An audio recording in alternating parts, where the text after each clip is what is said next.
মেজি বা ভেলাঘৰৰ পৰা এই বস্তুটো আনি এডাল ঝাৰু বনাই ঘৰত ৰাখক। ধনী হোৱাৰ পৰা কোনেও বাধা দি ৰখাব নোৱাৰে। বন্ধু বান্ধৱীসকল, আজি আপোনালোকক এনে কিছুমান কথা ক'বলৈ ওলাইছোঁ যিটো আন কোনেও আপোনাক নকয়। ভেলাঘৰৰ পৰা এটা বস্তু আনি বহু মানুহে নিজৰ ওচৰত ৰাখি ধন টকা পইচাৰ বাধা নাইকিয়া কৰি লোৱাৰ লগতে এই বস্তুটোৰ দ্বাৰাই নিজৰ ব্যৱসায় প্ৰতিষ্ঠানৰ দোপতদোপে উন্নতি কৰায়। আপুনি যদি ভেলাঘৰৰ পৰা এই বস্তুটো আনি নিজৰ লগত ৰাখিব পাৰে তেন্তে আপুনিও ধনী হোৱাত কোনেও বাধা দি ৰখাব নোৱাৰে।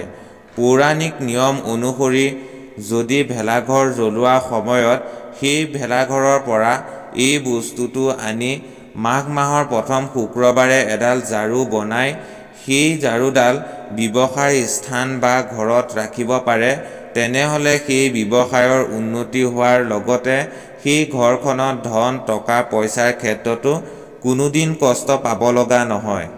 বন্ধু বান্ধৱীসকল, সেই বস্তুটো কি কোৱাৰ আগতে আপোনালোকলৈ এটা অনুৰোধ, ভিডিঅ'টো এটা লাইক কৰি লগতে কমেণ্ট কৰি জয় মা লক্ষ্মী বুলি লিখি থৈ যাব আৰু যিসকল চেনেলটোত নতুনকৈ আহিছে তেওঁলোকে চেনেলটো ছাবস্ক্ৰাইব কৰি কাষতে থকা বেল আইকনটো অল নটিফিকেশ্যনত কৰি ল'ব, যাতে মই ভিডিঅ' আপলোড কৰিলে আপুনি পোনপ্ৰথমে পায়।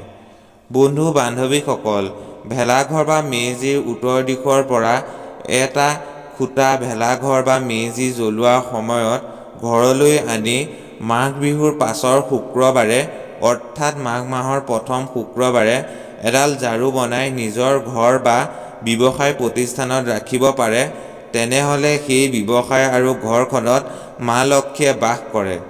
এই কাম কৰোঁতে বিশ্বাস আৰু ভক্তি কৰিব লাগিব।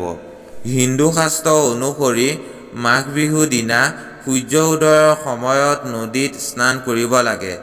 এই দিনা সূৰ্য উদয়ৰ সময়ত গাখীৰ তিল গুৰ মিশ্ৰণ কৰি তামৰ পাত্ৰৰে পানীত সূৰ্য দেৱতাক জল অৰ্পণ কৰিলে সূৰ্য দেৱতাৰ কৃপাত যিকোনো ৰোগ ব্যাধিৰ পৰা মুক্তি পাব পাৰি। বন্ধু বান্ধৱীসকল, এইবাৰ মাঘ বিহু মঙলবাৰে পৰিছে।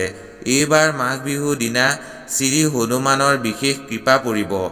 এই কৃপা লাভ কৰিবলৈ আপুনি যদি প্ৰভু হনুমান আৰু অগ্নিদেৱতাৰ নামত এই কেইপদ বস্তু দান কৰিব পাৰে, তেন্তে আপোনাৰ প্ৰতি প্ৰভু হনুমান আৰু অগ্নিদেৱতাৰ কৃপাদৃষ্টি পৰিব। ইয়াৰ দ্বাৰা আপুনি জীৱনত সৌভাগ্যৰ দুৱাৰ খোল খাব। মকৰ সংক্ৰান্তিৰ দিনটো মঙ্গলবাৰে পৰাৰ কাৰণে আপুনি যদি কোনো দুখীয়া দৰিদ্ৰ মানুহক গুৰ আৰু তিল দান কৰিব পাৰে, তেনেহ'লে আপোনাৰ লগতে আপোনাৰ ঘৰখনলৈ অতিকৈ মংগলদায়ক হ'ব। গোটেই বছৰটোৰ বাবে সৌভাগ্যৰ দুৱাৰ খোল খাব।